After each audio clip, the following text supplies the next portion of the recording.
Peggy 16. Sega.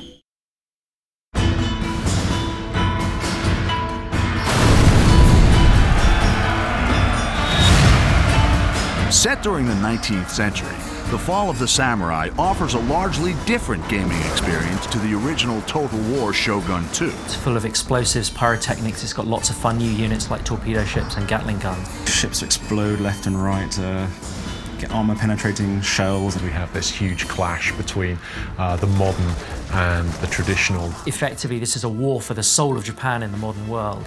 Torpedoes in the water, sir! In The Fall of the Samurai, the campaign map has been extended both further north to Hokkaido and to new island provinces in the south.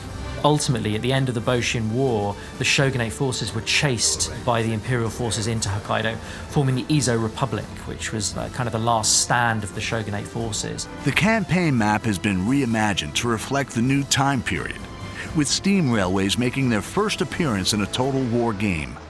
Developing a rail network allows swift movement of troops and agents. You know, if you've got a Gatling gun factory, say, in one province at the end of the railway line, you know, within a turn, you can get him right where he's needed at the front line.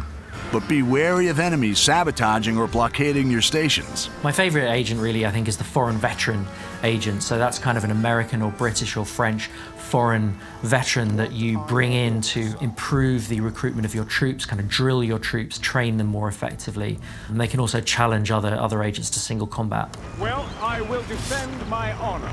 The American, British, and French nations play an important part in the struggle for victory. Japan was rich in natural resources and obviously trade opportunity. The Americans were very keen on tapping this potential. You know, a bunch of Americans turn up and say, you will trade with us, and back it up with some gunboats. The construction of trading districts for Western powers will give you access to devastating units and advanced technology. The Industrial Revolution and the Enlightenment that took many, many decades in the West gets condensed into 2 or 3 or 4 short decades in Japan. You know, in about 30 years, it's one of the most advanced industrial nations in the world.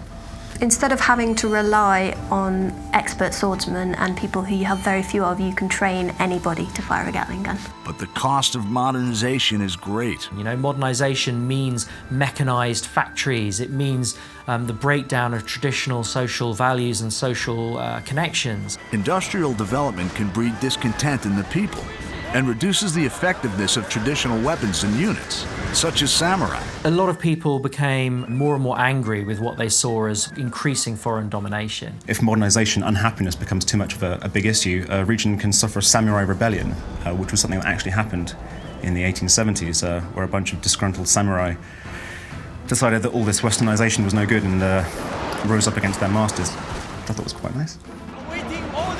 The dynamic clash between the old traditions and the new industrial world is at the heart of the Fall of the Samurai.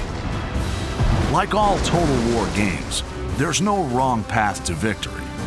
Make your own choices, build your legacy, triumph, and dominate Japan.